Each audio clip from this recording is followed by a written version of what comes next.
Hello everyone. देखिए, physics के अंदर हमारी यूनिट नंबर 2 चल रही है और यूनिट नंबर 2 के अंदर हम 2 क्लासेस कर चुके हैं। आज जो हम क्लास कर रहे हैं वो क्लास नंबर है हमारी 3rd, और इससे पहले वाली जो क्लास है उसके अंदर हम पोटेंशियल डिफरेंस क्या है और पोटेंशियल क्या है, और इससे पहले एक बहुत सारे टॉपिक हम पढ़ चुके हैं। आज जो हम पढ़ेंगे, देखो आज का जो हमारा टॉपिक है उस टॉपिक का नाम है electric potential at general point due to a dipole. मतलब हम एक डाइपोल लेंगे और उससे r कॉमा थीटा वाले पॉइंट पे पोटेंशियल निकालेंगे। चलो स्टार्ट करते हैं क्लास को। बाकी की जो क्लासेस इससे पहले के डेरिवेशंस है जो बेसिक है वो 2 क्लासेस हो चुकी है। प्लेलिस्ट हमारी बनी हुई है, वहां पे जाकर उनको देख लें।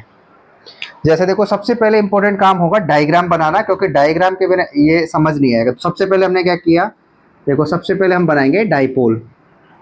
तो हमने क्या किया भाई, ये डाइपोल का क्या मतलब होता है, एक माइनस क्यू चार्ज होगा, दूसरा हमारे पास क्या होगा प्लस क्यू चार्ज होगा, और दोनों के बीच की दूरी कितनी होगी, वेरी स्मॉल डिस्टेंस पे होते हैं। हम देखो यूनिट नंबर 1 में ये पढ़ चुके हैं भाई। इलेक्ट्रिक डाइपोल क्या होता है, हमने पढ़ा था कि 2 चार्ज जो है वो बहुत कम डिस्टेंस पे रखे होते हैं, उसको हम क्या बोलते हैं, डाइपोल, और चार्ज का मैग्नीट्यूड भी सेम रहता है। यूनिट नंबर 1 हम पूरी कर चुके हैं, तो प्लेलिस्ट में जाकर देखें और पढ़ें उसको। ये सेंटर पॉइंट है, तो सेंटर पॉइंट है तो ये डिस्टेंस यहाँ से यहाँ तक कितनी हो जाएगी, इसका देखो ए पॉइंट है, और यहाँ से यहाँ तक कितनी हो जाएगी ए, ये भी दूरी ए हो गई है। अब देखो टॉपिक का नाम क्या है, एक बार दोबारा देखेंगे। इलेक्ट्रिक पोटेंशियल निकालना है at any general point due to a dipole. तो डाइपोल तो हमने बना दिया है, और आर कॉमा थीटा का मतलब है इस पॉइंट से, देखो सेंटर पॉइंट है, इस पॉइंट से हमको क्या करना है, एक पॉइंट लेना है। देखो ये थोड़ा सा लाइन थोड़ी तिरछी हो गई है, सीधी बनाते हैं इसको। एक पॉइंट हमें लेना है यहां पर, मान लिया पी पॉइंट। अब ये कितनी दूरी पर है, आर दूरी पर। कितनी दूरी पर है ये, आर दूरी पर। कहां से, सेंटर से। और इससे कितने एंगल पे झुका हुआ है, थीटा एंगल पर। इसीलिए इस पॉइंट का नाम है आर कॉमा थीटा वाला पॉइंट, और इस पे पोटेंशियल बताना है कि भाई बीपी कितना होगा। ये हमारे डेरिवेशंस का नाम है। समझ आया डेरिवेशन क्या है। एक डाइपोल है, डाइपोल के सेंटर से आर दूरी पर और उससे कितने एंगल पर, एक्सियल लाइन से कितने एंगल पर, थीटा एंगल पर पोटेंशियल बताना है, वो कितना होगा। इसलिए इसको जनरल पॉइंट हमने बोला है। चलो देखो कुछ चीजें हम क्या करेंगे, पहले इस पॉइंट को हम ए नाम दे देते हैं और इस पॉइंट को नाम हम दे देते हैं बी। चलो अब हम क्या करते हैं, पी को इससे मिला देते हैं एक बार, ये मिल गया इससे, और चूंकि ए से मिला है इसलिए इसको R1 नाम दे देते हैं, और एक इसको इससे मिला देते हैं तो इसको R2 नाम दे देते हैं। हो गया, यहाँ तो कोई दिक्कत नहीं है। चलो भाई, ये टॉपिक समझ आ गया होगा यहाँ तक। तो अब हम क्या करते हैं, देखो अब हम क्या करेंगे, पी पॉइंट पे निकालना है ना पोटेंशियल। तो पोटेंशियल क्या कहता है भाई, पोटेंशियल का हमें पता है बीपी बराबर, पी पॉइंट पे पोटेंशियल कितना होगा, हमें पता है कि माइनस क्यू के कारण जो पोटेंशियल है उसको लिखेंगे हम माइनस क्यू, क्योंकि देखो चार्ज भी स्केलर है और पोटेंशियल भी स्केलर क्वांटिटी है, इसलिए माइनस और प्लस दोनों साथ में लिखेंगे हम। इसलिए हम लिखेंगे माइनस क्यू के कारण पोटेंशियल, प्लस देखो एक चार्ज ये भी है तो एक चार्ज ये, इसको भी लिखेंगे बी प्लस क्यू। ये टोटल पोटेंशियल होगा उस पॉइंट पर। इसका क्या मतलब है, माइनस क्यू के कारण पोटेंशियल, और इसका क्या मतलब है, प्लस क्यू के कारण पोटेंशियल। तो माइनस क्यू के कारण पोटेंशियल कितना होगा, देखो हमें पता है कि अगर हमने ये डेरिवेशन कर लिया है कि अगर कोई प्लस क्यू चार्ज है उससे आर दूरी पर पोटेंशियल बताना होता है, तो कितना आता है फॉर्मूला, के क्यू बटा आर। देखो पिछली क्लासों में हम ये डेरिवेशन कर चुके हैं, वहां पे जाकर इनको देखें। तो इसी तरह से, और चार्ज की जो वैल्यू है अगर प्लस है तो प्लस रखेंगे और माइनस है तो माइनस के साथ रखते हैं, ये हम पढ़ चुके हैं। तो ऐसे ही माइनस क्यू के कारण निकालेंगे तो बीपी बराबर के, देखो इसके कारण निकाल रहे हैं ना अपन उस पॉइंट पे, तो के माइनस क्यू, और डिस्टेंस कितनी है यहां से यहां तक की R1, प्लस के, देखो चार्ज अब इसके कारण निकालेंगे तो इस चार्ज के कारण कितना है, चार्ज कौन सा है, प्लस क्यू है, और डिस्टेंस कितनी है इस पॉइंट से इस पॉइंट की, R2। तो ये लो, अब ये बन गया हमारे पास बीपी बराबर, माइनस बाहर आ जाएगा, माइनस का के क्यू बटा R1 प्लस के क्यू बटा R2। प्लस वाले को आगे ले लेते हैं और के क्यू कॉमन ले सकते हैं। देखो इसमें भी के क्यू है, इसमें भी के क्यू है, तो के क्यू हमने कॉमन ले लिया है। तो अंदर क्या बचा, 1/R2 माइनस 1/R1। इस तरह से अब हमें पता चल जाए कि अगर R1 R2 कितना है तो इस डेरिवेशन का फाइनल आंसर आ जाएगा। अब हमारा पूरा फोकस रहेगा R1 और R2 की वैल्यू कितनी होगी। तो और हम ए और थीटा की फॉर्म में वो निकालना चाहेंगे, क्योंकि वही गिवन है हमको, R1 R2 तो हमने माना है। जो चीज हम मानते हैं उसको हम फाइनल डेरिवेशंस में से हटाएंगे लास्ट में। तो हमें गिवन क्या था, हमें डाइपोल पता था, तो इसका मतलब ए और थीटा की फॉर्म में आना चाहिए R1 और R2। उस पर हम काम करेंगे। हमने क्या किया, देखो यहां से ये इस लाइन से एक परपेंडिकुलर डाल दिया ऐसे, ये 90 डाला यहाँ पर, ये भी 90, तो ये भी 90 होगा ना भाई। एक रेखा पर बने हुए कोण का योग कितना होता है, 180 डिग्री। अच्छा, अब ये थीटा है और ये हमें पता है, तो देखो इसका या तो कंपोनेंट ले लो या फिर इसमें ट्राइंगल लगा लो। ट्राइंगल जैसे ये ट्राइंगल का नाम, इसको मान लो, इस पॉइंट को हम मान लेते हैं एम पॉइंट। तो ट्राइंगल का नाम मैं अलग से लिख देता हूँ ताकि समझ आए हमको। ट्राइंगल है ओ एम, देखो ओ एम बी ट्राइंगल, यही देखें आराम से। और इसमें कॉस थीटा बराबर कितना लगाना है, कॉस थीटा का फॉर्मूला क्या होता है भाई, बेस बटा हाइपोटेनियस, आधार बटा कर्ण। तो आधार वो लाइन होती है जिसपे थीटा और 90 बने होते हैं। तो ये थीटा, ये देखो ये थीटा इस लाइन पे तो बन रहा है, ये इस लाइन पे थीटा बनना है, इस लाइन पे 90, तो आधार ये हो गया, जिसको मैं क्या लिख सकता हूँ, ओ एम। अच्छा, हाइपोटेनियस क्या होता है, 90 के सामने, जिसको मैं लिखूंगा ओ बी, जो बाद में हम चेंज कर देंगे, तो कितना है ए, और ये कॉस थीटा। तो यहां से ओ एम कितना आ गया हमारे पास, ए कॉस थीटा। दोबारा सुनेंगे, तो ये जो लाइन है हमारे पास ओ से लेकर एम तक की, वो कितनी आ गई है, ए कॉस थीटा। यहां से यहां तक कितनी आ गई भाई, ए कॉस थीटा। हमने कैसे निकाला, इस तरह से निकाला। चूंकि हमें बाद में जरूरत पड़ेगी तो पहले एक एक कर लेते चलो। देखो अब लेकिन हमें R2 चाहिए था, ये सब नहीं चाहिए था। तो हमने देखा, देखो एक मैथ की एक छोटी सी प्रॉपर्टी और लगानी पड़ेगी यहाँ पर, और वो अच्छे से इसमें काम आएगी, तो वो समझना पड़ेगा पहले। जैसे मैं यहाँ समझा देता हूँ पहले एक बार। मैथ की एक छोटी सी प्रॉपर्टी है, जैसे मान लो ये लाइन है थीटा, इसका नाम है ए, ये है बी और ये है सी। तो ये तो अलग अलग दिख रहा है अभी, क्योंकि थीटा की जो वैल्यू है वो थोड़ी सी ज़्यादा है। लेकिन अगर थीटा वेरी स्मॉल हो जाए, थीटा की वैल्यू अगर स्मॉल हो जाए, वेरी स्मॉल हो जाए, तो देखो ये लाइन है ना कुछ इस तरह से हो जाएगी, फिर इस तरह से, ये मतलब ए बी सी। इस केस में थीटा जब वेरी वेरी स्मॉल होता है तो जो ए बी है लगभग बराबर हो जाएगा ए सी के। ये वाली प्रॉपर्टी हमको इसको यूज करनी है इस डेरिवेशन में। दोबारा सुनेंगे, बहुत काम की प्रॉपर्टी है, इसी की मदद से हमें R1 R2 मिलेगा। क्योंकि ये प्रॉपर्टी नहीं आएगी तो दिक्कत होगी, फिर इसमें कॉसाइन लगाना पड़े। दूसरा तरीका भी है इसका, कॉसाइन लगा के, लेकिन कॉसाइन वाले में कैलकुलेशन ज्यादा हो जाएगी, इसलिए हम ये ज्योमेट्री वाली प्रॉपर्टी लगा लेते हैं। देखो यहाँ पर अगर देखो ये लाइन है और ये लाइन है, इन दोनों लाइनों के बीच में एंगल कितना बना हुआ है, थीटा। अगर ये एंगल थीटा है तो अभी तो दिख रहा है साफ साफ, क्योंकि थीटा की वैल्यू ज्यादा है। लेकिन अगर theta is very very small हो जाए, तो अभी भी मैंने दिखाने के लिए बना दिया, लेकिन और भी पास है ये। इसका मतलब क्या रहेगा कि जो जिन लाइनों के बीच में, ध्यान से सुने, जिन लाइनों के बीच में एंगल होगा वो लाइनें आपस में लगभग बराबर होगी। ये ज्योमेट्री की प्रॉपर्टी है और ये हमें लगानी है R1 R2 निकालने के लिए। दोबारा सुनेंगे, जिन लाइनों के बीच में थीटा है और अगर थीटा की वैल्यू वेरी वेरी स्मॉल है, तो वो दोनों लाइनें आपस में लगभग क्या होगी, बराबर होगी। चलो देखो, बहुत इंपॉर्टेंट डेरिवेशन है ये, ये बड़े क्वेश्चनों में आता है। तो ये जो एंगल है, देखो ये वाला जो एंगल है ये थीटा है, और थीटा यहाँ पर वेरी वेरी स्मॉल है। तो हमें यहां से देखना है, इसी प्रॉपर्टी को लगाना है इस वाले ट्राइंगल में। जैसे ही प्रॉपर्टी को लगाएंगे, क्योंकि देखो दिखाने अभी लग रहा होगा कि थीटा की वैल्यू ज्यादा है, लेकिन डायग्राम अच्छे से दिखे इसलिए हमने डायग्राम बड़ा बनाया है, लेकिन ये बहुत पास है इसके। तो अगर लेकिन अब समझ के चलना है कि थीटा की वैल्यू अगर वेरी वेरी स्मॉल है, तो जिन लाइनों के बीच में थीटा होता है वो लाइनें आपस में बराबर होती है। मतलब मैं इसको ऐसे लिख सकता हूं कि जो एमपी होगा, ये वाली लाइन, और एक ये जो है बीपी लाइन, आपस में क्या होगी, बराबर। बताओ क्यों होगी, इस प्रॉपर्टी से, ज्योमेट्री की इस प्रॉपर्टी से। कब, जब थीटा वेरी वेरी स्मॉल हो। ये हमने लिख दिया है, तो यहाँ लिखने की जरूरत नहीं है, अब अलग से लिख लेंगे, यहाँ लिख दिया है। तो हमने देखा कि जो एमपी की वैल्यू है वो किसके बराबर आ गई है, बीपी के। अच्छा जी, और अगर मैं पूछूं कि ओपी कितना होगा, तो देखो ओपी को मैं क्या लिख सकता हूं, ओपी बराबर मैं लिख सकता हूं O M plus M P, O M plus M P. O M की वैल्यू कितनी निकाली हमने, देखो ये रही यहाँ पर, कितनी है, ए कॉस थीटा।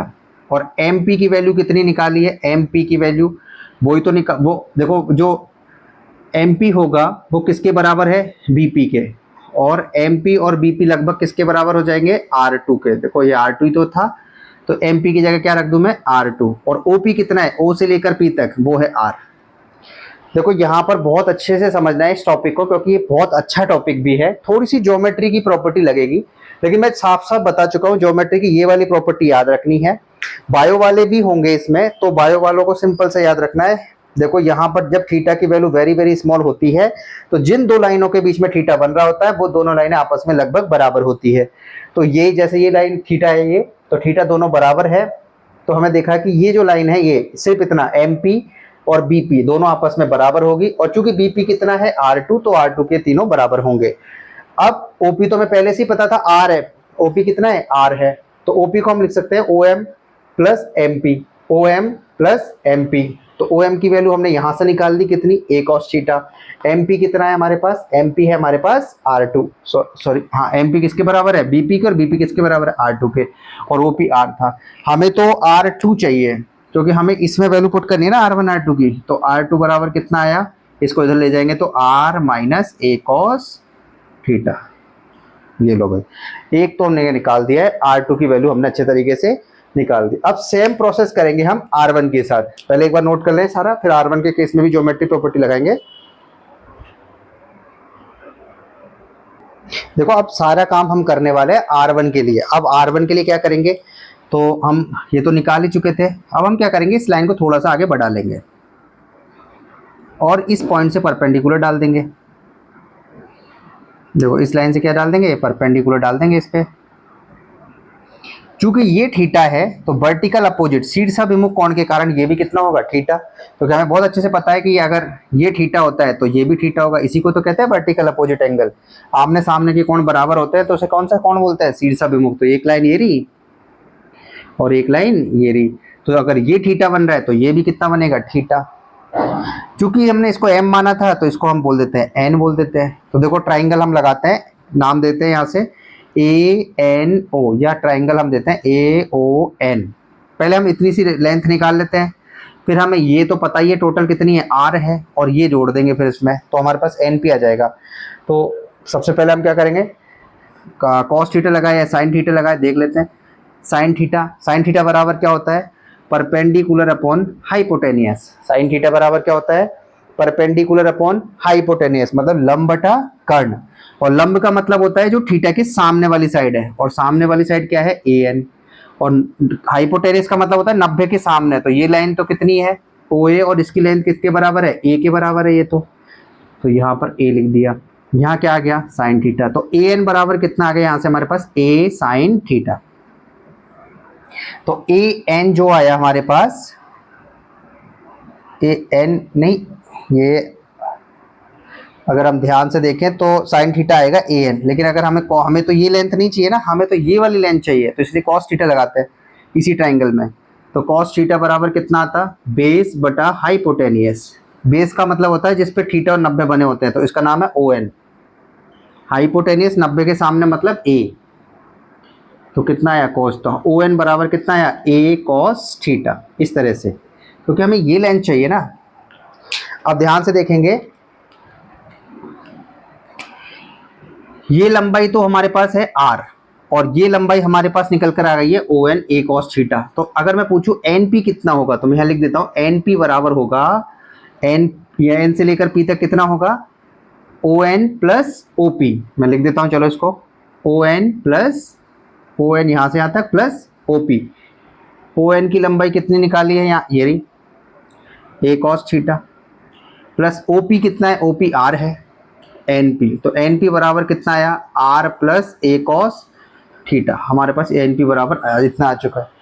अब ध्यान से देखेंगे, वापस से वही ज्योमेट्री की प्रॉपर्टी, जो कि ये कि जब दो लाइनों के बीच में एंगल बहुत छोटा होता है तो वो दोनों लाइनें आपस में लगभग क्या हो जाती है, बराबर। तो ऐसे ये थीटा, ये जो थीटा है, ये छोटी लाइन है और एक ये लाइन बड़ी लाइन है। इन दोनों के बीच में भी थीटा वेरी वेरी स्मॉल है, इसलिए AP की जो लंबाई होगी वो ही NP के बराबर होगी। तो जो AP की लंबाई होगी वो ही बराबर होगी NP के। और चूंकि AP A से लेकर P तक कितना है, R1 है, इसलिए दोनों किसके बराबर होंगे, R1 के।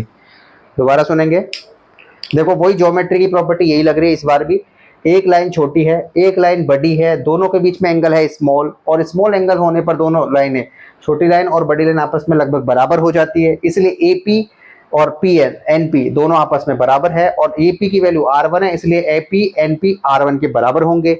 और NP की वैल्यू हम निकाल चुके हैं ऊपर कितनी, R1 ये, तो R1 हमारे पास कितना आ गया है, ये आ गया हमारे पास NP के बराबर, और NP है R plus A cos theta. पिछले समीकरण से हमने R2 निकाला था, इस समीकरण से हमने R1 निकाल दिया है, इसका मतलब डेरिवेशन तो खत्म होने वाला है। बस हमें ये याद रखना है कि R1 और R2 कैसे निकलेंगे। तो इसमें थोड़ी सी ज्योमेट्री की प्रॉपर्टी हमें यूज करनी है, इसलिए थोड़ा सा लेंथी डेरिवेशन हो जाता है, बट कुछ नहीं है, समझ आ जाना चाहिए बस एक बार। हमने देखो दोबारा समझते हैं एक बार, हमने इससे परपेंडिकुलर डाला, फिर इससे परपेंडिकुलर डाला, जो ये लंबाई छोटी लाइन और बड़ी लाइन के बीच में जब एंगल स्मॉल होता है तो आपस में दोनों बराबर हो जाती है, इसलिए MP की वैल्यू ये BP के बराबर होगी जो कि R2 है, और पूरी R है, A cos थीटा ये है, तो ये कितनी बची, R minus A cos theta, वही R2 के बराबर होगा। अच्छा, यहां से यहां तक कितना है R, ये कितना है A cos थीटा, वो हमने निकाल दिया यहाँ पर, तो पूरी लंबाई कितनी होगी R plus A cos theta. चूंकि एंगल छोटा है इसलिए छोटी है और ये दोनों बराबर होंगे, इसलिए ये लंबाई कितनी है R plus A cos theta, और वो किसके बराबर होगी, R1 के बराबर। अब हम क्या करेंगे, यहाँ लिखेंगे put the value of R1 and R2 in equation 1। अब कुछ नहीं करना है, R1 और R2 की वैल्यू उठा के यहाँ रखनी है अपन को। चलो वो चालू करते हैं, क्योंकि डायग्राम का काम तो हो गया हमारा पूरा कंप्लीट, अच्छे से समझ आ गया होगा भाई, ये जिसको नहीं आया दोबारा सुने वीडियो को। बस इसमें थोड़ी सी ना ज्योमेट्री की प्रॉपर्टी लगानी पड़ती है बस, बाकी और कुछ नहीं है, बाकी तो कैलकुलेशन है। अब तो कुछ है ही नहीं, देखो रखते हैं चलो वैल्यू को। BP बराबर KQ 1/R2, 1/R2, R2 की वैल्यू कितनी थी भाई, अभी अभी हमने निकाला था, R2 था R minus A cos theta, अभी लिखा था मैंने पर मैंने मिटा दिया अभी, और R1 आया था R plus A cos theta, इस तरह से। तो KQ, अब तो इसमें कैलकुलेशन करनी है, इसका और इसका एलसीएम कितना आ जाएगा। देखो एलसीएम को समझ नहीं आए तो कुछ नहीं करना होता, इसको और इसको आपस में गुणा कर दो, R minus A cos theta into में R plus A cos theta, दोनों को गुणा कर दो। अब गुणा करने के बाद क्या होता है, इसको इधर ले जाओ और इसको इधर ले जाओ, और बीच में माइनस है तो इसको रख दो, तो इसको इधर ले जाएंगे R plus A cos theta, और इसको इधर ले जाएंगे तो R minus A cos theta. KQ, देखो पहले ब्रैकेट हटा देते हैं, R plus A cos theta, minus की वजह से ये R, और माइनस माइनस प्लस, तो A cos थीटा। देखो नीचे क्या बन गया है, नीचे एक फॉर्मूला बन गया A minus B into A plus B, मैं यहाँ साइड में लिख देता हूँ, A minus B into A plus B क्या होता है, तो ये मैथ में एक प्रॉपर्टी होती है जिसका नाम होता है A square minus B square. दोबारा सुनेंगे, क्या होता है A minus B into A plus B, क्या होता है A square minus B square, तो A की जगह क्या है R, और B की जगह क्या है A square cos square theta, तो यहाँ आ जाएगा R का स्क्वायर माइनस A का स्क्वायर कॉस स्क्वायर थीटा। ऊपर कुछ कटेगा, ये देखो प्लस R से माइनस R कट गया, तो ऊपर कितना आ गया, KQ A cos theta plus A cos theta, मतलब 2A cos थीटा, और नीचे क्या आ गया R square minus A square cos square theta. देखो अब तो कुछ है नहीं इसमें, बस सिर्फ कैलकुलेशन चल रही है, जो समझने की जो बात थी वो डायग्राम में थी और ज्योमेट्री वाली प्रॉपर्टी थी। और हमें पता है Q इंटू 2A क्या होता है, P, डाइपोल मूवमेंट क्या होता है भाई, चार्ज का मैग्नीट्यूड और उनके बीच की दूरी का गुणनफल P होता है। तो BP जो फाइनल हमारे पास आ गया वो आ गया KP cos थीटा अपॉन में R square minus A square cos square theta. ये जनरल फॉर्मूला है तो कोई भी केस में लगा सकते हैं, तो ये हमारे पास पूरा कंप्लीट इसका फॉर्मूला आ गया है, कितना, KP cos theta upon R square minus A square cos square theta. इसमें हम एक केस और लगाएंगे, उसके बाद इसको करेंगे कंप्लीट।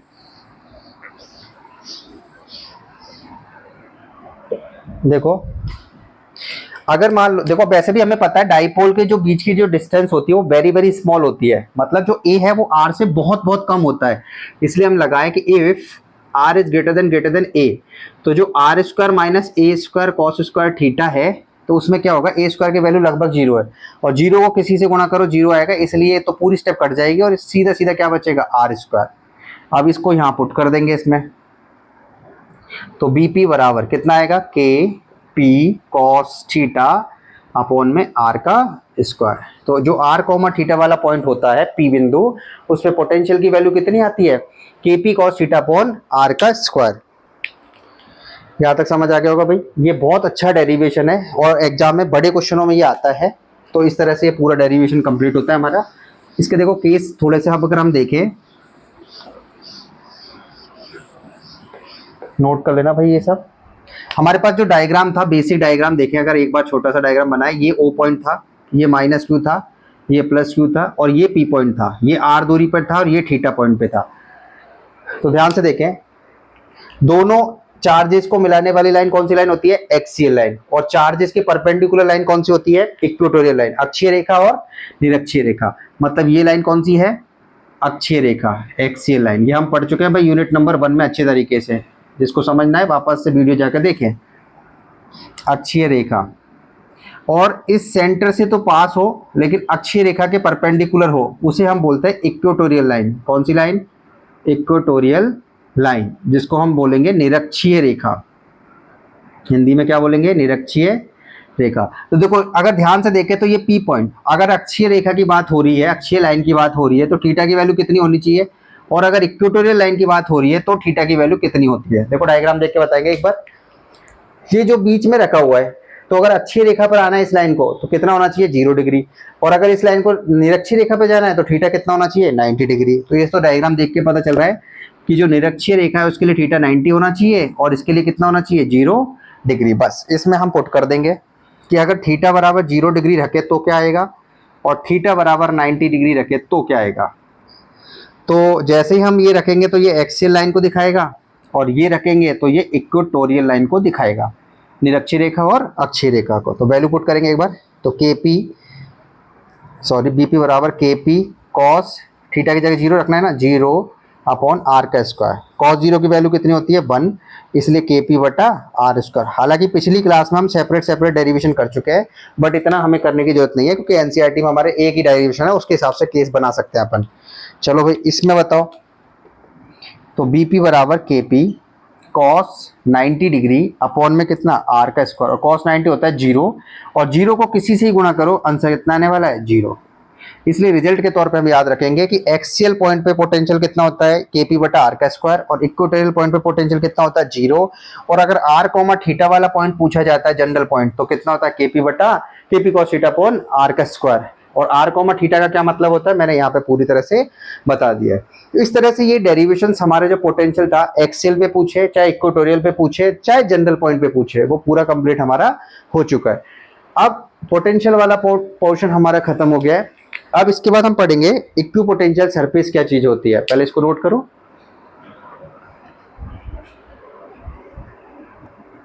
देखो अब हम नया टॉपिक चालू करते हैं जिसका नाम है इक्विपोटेंशियल सरफेस। तो देखो क्या होती है इक्विपोटेंशियल सरफेस हमारे पास। वैसे ही इसके वर्ड में ही लिखा है, इक्यू मतलब इक्वल, पोटेंशियल मतलब पोटेंशियल और सरफेस तो सरफेस ही है। मतलब अगर इसको हम तोड़ें शब्दों में तो यह लिखा है इक्वल, इक्यू मतलब इक्वल प्लस पोटेंशियल और सरफेस, 3 वर्डों से। ऐसी सरफेस जिसके हर एक पॉइंट पे पोटेंशियल का मान क्या रहता है, इक्वल, उसे हम बोलते हैं इक्विपोटेंशियल सरफेस। समझ आया भाई। ऐसा पृष्ठ जिसके प्रत्येक बिंदु पर विभव का मान क्या रहे, समान। यहाँ पे लिखा भी हिंदी में समान विभव होना चाहिए उस पृष्ठ पर। तो पृष्ठ के प्रत्येक बिंदु पर अगर विभव का मान समान होता है तो उसे हम कहते हैं समविभव पृष्ठ। दोबारा सुनेंगे इंग्लिश में, ए सरफेस है लिखेंगे। अगर इसको लिखना ही चाहते हैं अपन तो हम क्या लिखेंगे, a surface has equal potential at every point on it is known as equipotential surface. ऐसा पृष्ठ जिसके, देखो ये एग्जाम में आता है काफी बार, ऐसा पृष्ठ जिसके, वैसे तो ये समझ आ गया होगा, सिंपल सा, जिसके प्रत्येक बिंदु पर विभव का मान समान होता है, समविभव पृष्ठ कहलाता है। ये समझ आ गया होगा भाई। Equipotential surface, a surface which has equal potential at every point on it is known as equipotential surface. ऐसा पृष्ठ जिसके प्रत्येक बिंदु पर विभव का मान क्या रहता है, समान, उसे हम क्या कहते हैं, समविभव पृष्ठ। दूसरी बात देखो, ये जो इक्विपोटेंशियल, मैं अब इसको इक्विपोटेंशियल सरफेस को ES से दर्शा रहा हूँ, थोड़ी देर में समझ जाएंगे। इक्विपोटेंशियल सरफेस जो होता है वो रियल भी होता है और मोस्टली ज़्यादातर जो होता है ये इमेजनरी बनाया जाता है, क्योंकि हम अज्यूम करते हैं उसको। रियल तो जैसे कि कोई कंडक्टर है ना, या कोई मेटल बॉडी है, तो उसका जब हमें बताना होता है तब ये रियल की तरह दिखाई देगा। बाकी मोस्टली हम कैसे बनाते हैं, इमेजनरी। चलो भाई, इसको हम देखते हैं आगे। जैसे इसका एक और देख लेते हैं। जैसे कि मान लो ये प्लस क्यू चार्ज है, इससे r दूरी पर हमें पोटेंशियल निकालना है, तो बताओ कितना आएगा।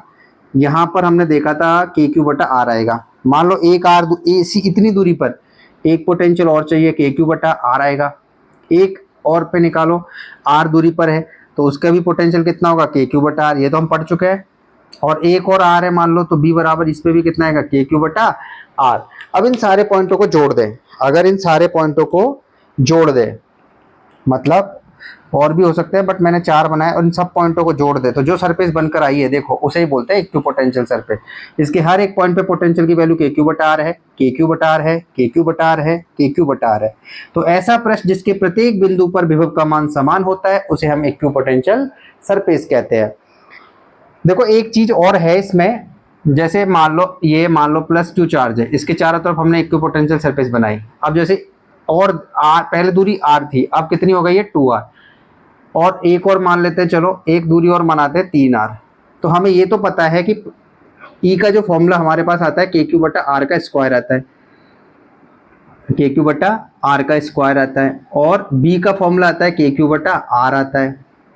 तो दोनों भी केसों में R जो है वो नीचे आता है। मतलब अगर हम ध्यान से देखें तो क्या होगा, जैसे कि R जैसे जैसे बढ़ेगा तो इलेक्ट्रिक फील्ड की वैल्यू क्या होती जाएगी, कम होती जाएगी। और इलेक्ट्रिक फील्ड कम होना मतलब जो इक्विपोटेंशियल सरफेस है वो पास पास नहीं होकर कैसे आएगी, दूर दूर होती जाएगी, दूर दूर।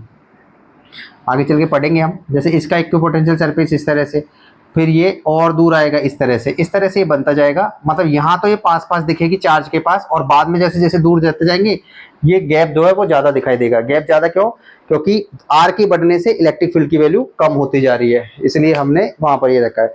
तो यहाँ प्लस क्यू के आसपास तो गैप ज़्यादा रहेगा, और जैसे जैसे चार से दूर जाएंगे ये गैप कम होता जाएगा, क्योंकि आर के बढ़ने से इलेक्ट्रिक फील्ड कम होता है और कम होने से वो सरफेसेस में गैप ज़्यादा दिखाई देगा।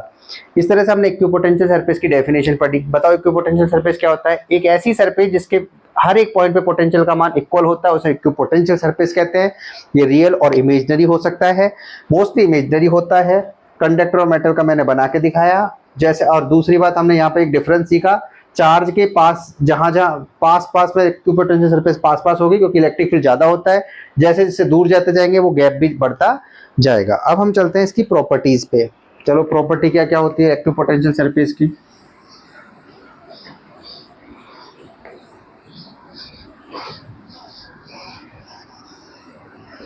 ये सिंपल सा टॉपिक है और इसको अच्छे से पढ़ना चाहिए। बिल्कुल सिंपल टॉपिक है, इसमें कुछ भी नहीं है। Property of equipotential surface.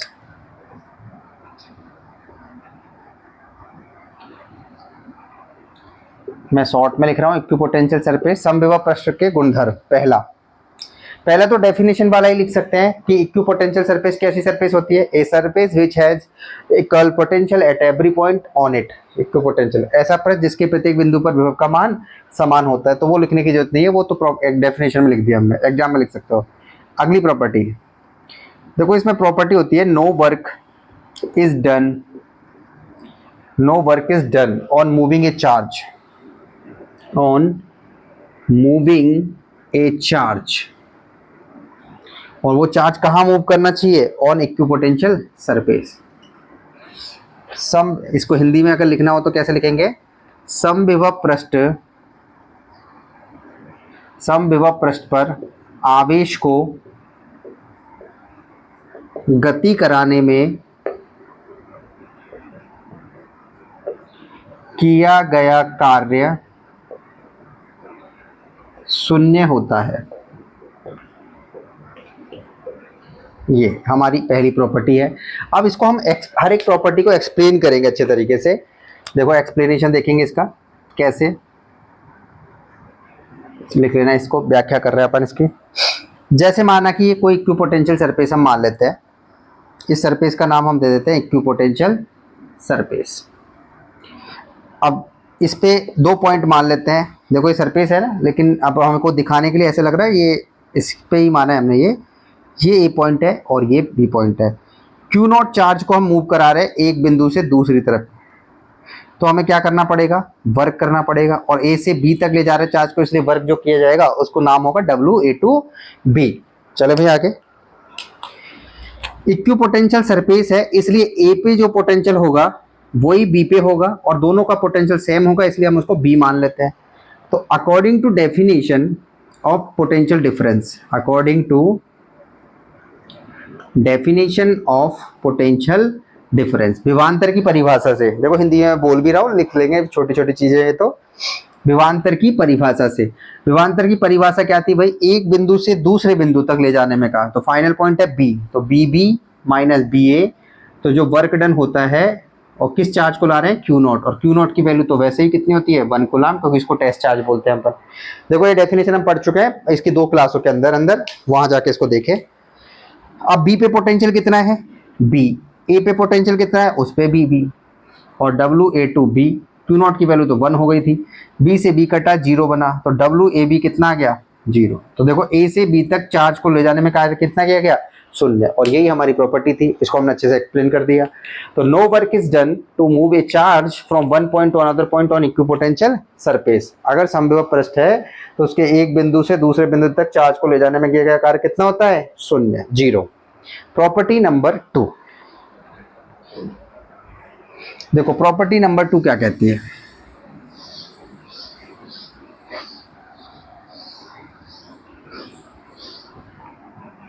Property number 2 हमसे कहती है, देखो प्रॉपर्टी भी याद रख लेंगे तो काफी होगा एग्जाम के लिए बोर्ड के हिसाब से, बट हम यहाँ पूरा एक्सप्लेन कर रहे हैं ताकि अच्छे से समझ आए, और अगर बोर्ड में लिख देते हैं तो बहुत अच्छा लगेगा चेक करने वाले को। लिखेंगे electric field is perpendicular, electric field is perpendicular to equipotential surface. Hindi में लिखेंगे समविभव विद्युत क्षेत्र, लिखेंगे पहले विद्युत क्षेत्र समविभव पृष्ठ के हमेशा लंबवत होता है। देखो हमें एग्जाम में तो इतना इतना लिख देंगे तो हो जाएगा हमारा काम, लेकिन अभी हम चूंकि समझ रहे हैं तो एक्सप्लेनेशन में भी जाना चाहिए ताकि हमको अच्छे से याद रहे वो। चलो भाई इसका भी एक्सप्लेनेशन देखते हैं। एक्सप्लेनेशन कैसे, वही सेम डायग्राम बनाते हैं। जैसे ये इक्विपोटेंशियल सरफेस है हमारे पास, चार्ज को एक पॉइंट से दूसरे पॉइंट पे ले जा रहे हैं ए से बी तक, तो वर्क डन करना पड़ेगा WA2B, और चार्ज है क्यू नॉट। मान लो यहाँ से यहाँ तक लाने में जो स्मॉल डिस्टेंस कवर करी है वो है DR। चलो तो ये तो हमें पता चल गया है कि इक्विपोटेंशियल सरफेस है, और जो WA2B होगा प्रॉपर्टी नंबर 1 से, तो वो कितना होगा 0, तो इसको तो लिखने की जरूरत नहीं है। अच्छा, लेकिन हम according to definition of work का फॉर्मूला होता था फोर्स इनटू डिस्टेंस, तो WAB कितना होगा F vector dot DR vector, यही होगा भाई। ये तो वर्क का फॉर्मूला होता है ना, फोर्स इनटू डिस्प्लेसमेंट का डॉट प्रोडक्ट क्या होता है वर्क होता है। अच्छा, अगर इलेक्ट्रिक हमने देखा था इलेक्ट्रिक फील्ड जो होता है उसका फॉर्मूला होता है F वेक्टर बटा क्यू नॉट। चूंकि क्यू नॉट की वैल्यू तो 1 है, टेस्ट चार्ज होता है, टेस्ट चार्ज की वैल्यू कितनी होती है प्लस में 1, तो जैसे ही ये 1 होगा तो E वेक्टर ही किसके बराबर हो जाएगा F वेक्टर के। मतलब मैं F वेक्टर की जगह क्या पुट कर सकता हूँ E वेक्टर। देखो यहाँ पर क्या आ रहा है F वेक्टर, तो F वेक्टर की जगह क्या पुट कर देंगे E वेक्टर, और यहाँ क्या क्या है DR वेक्टर, और ये कितने के बराबर है WA2B। ये समीकरण 1 है, मान लो ये समीकरण 2 है, इन दोनों को देखे ध्यान से तो ये WAB की वैल्यू कितनी है 0, मतलब हमारे पास आ गया E vector dot DR vector बराबर कितना 0। अच्छा, इसका डॉट प्रोडक्ट खोल देते हैं हम, तो वो आएगा E DR cos थीटा बराबर कितना 0। अब हमारे पास आ चुका है E DR cos थीटा बराबर 0। मैं इसको यहाँ लिख लेता हूँ एक बार, E DR cos थीटा बराबर 0। अब ये तो कंफर्म है कि E अगर भाई किसी इलेक्ट्रिक फील्ड में रखा है तो कुछ वैल्यू होगी ना, तो E तो 0 नहीं, डज नॉट 0 होगा, जीरो हो नहीं सकता ये। और अगर कोई चार्ज यहाँ से यहाँ चलेगा तो कुछ दूरी तो कवर करेगा, डिस्टेंस तो कवर करेगा, तो इसलिए वो भी जीरो नहीं हो सकता। तो जीरो हो कौन सकता है फिर? अगर हमसे देखें ये जीरो नहीं है, ये जीरो नहीं है, तो कॉस थीटा जीरो हो सकता है। कॉस थीटा जीरो का मतलब होता है कि थीटा की वैल्यू कितनी हो, 90 डिग्री। भाई कॉस 90 कितना होता है, जीरो, इसलिए कॉस थीटा का जीरो है तो थीटा कितना है, 90। मतलब ये कहानी समझ आई हमारे कि जो ई और डी आर के बीच में एंगल बनेगा वो 90 डिग्री होगा। मतलब इलेक्ट्रिक फील्ड जो है वो परपेंडिकुलर होगा इक्विपोटेंशियल सरफेस। यहाँ समझ आया? जैसे कि अगर मान लो ये डी आर है तो इसका जो इलेक्ट्रिक फील्ड होगा वो कैसे होगा, इधर, मतलब इक्विपोटेंशियल सरफेस के कैसे होगा, परपेंडिकुलर, क्योंकि दोनों के बीच में हमने क्या प्रूव कर दिया है कि एंगल कितना बनना चाहिए, 90 डिग्री। क्योंकि डी आर कहाँ था, डी आर तो यही था ना इक्विपोटेंशियल सरफेस पे, उसके परपेंडिकुलर होगा इलेक्ट्रिक फील्ड। दोबारा समझेंगे। हालांकि प्रॉपर्टी से हमें काम है, electric field is perpendicular to the equipotential surface. कैसे? क्योंकि डब्ल्यू ए भी जीरो होता है। हमने ई और एफ बराबर है क्योंकि क्यू नॉट की वैल्यू 1 है। डब्ल्यू का फॉर्मूला लगाया, ई डी आर आया, क्योंकि ये खोला E D R cos theta. E zero नहीं हो सकता, डी आर जीरो नहीं हो सकता, कॉस थीटा को ही जीरो होना पड़ेगा। थीटा की वैल्यू, अगर कॉस थीटा जीरो है तो थीटा की वैल्यू 90 है।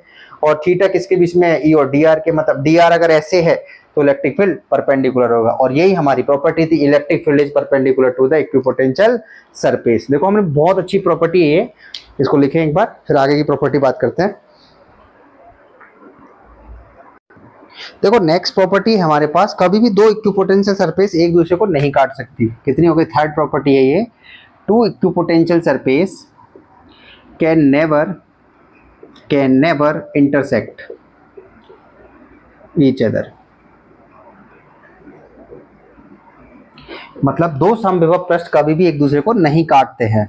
दो समविभव पृष्ठ कभी भी एक दूसरे को नहीं काटते हैं। हमारे पास प्रॉपर्टी तो ये है, लेकिन एक्सप्लेनेशन में हम समझेंगे इसको कैसे। देखो मान लो कि हमारे पास एक इक्विपोटेंशियल सरफेस ये है, जिसका मान लो ये सरफेस नंबर 1 है, तो हमें ये पता है इसका जो इलेक्ट्रिक फील्ड होगा इसके परपेंडिकुलर होगा, तो इसको मैंने बोल दिया E1। ठीक है भाई। और एक मान लो इक्विपोटेंशियल सरफेस हमारे पास ये है, जिसको मैंने बोल दिया दूसरी इक्विपोटेंशियल सरफेस, तो इसका इलेक्ट्रिक फील्ड ऐसे होगा।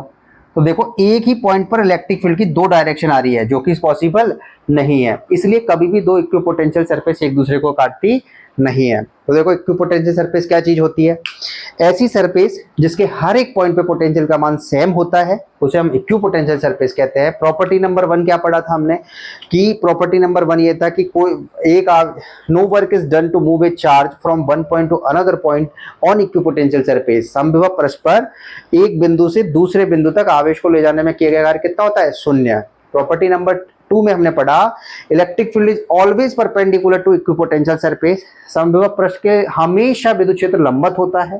थर्ड प्रॉपर्टी हमने पढ़ी two equipotential surface can never intersect each other. देखो आज की क्लास यहीं खत्म करते हैं। कल हम इसके इक्विपोटेंशियल सरफेस के कुछ रिमेनिंग डायग्राम बनाएंगे और क्लास को आगे बढ़ाएंगे। इसी तरह से क्लास अगर आपको अच्छी लग रही है, लाइक शेयर सब्सक्राइब करते रहें, ताकि क्लासेस हमारी जल्दी से जल्दी अच्छे से आए और हमारा मोटिवेशन बढ़े। Thank you.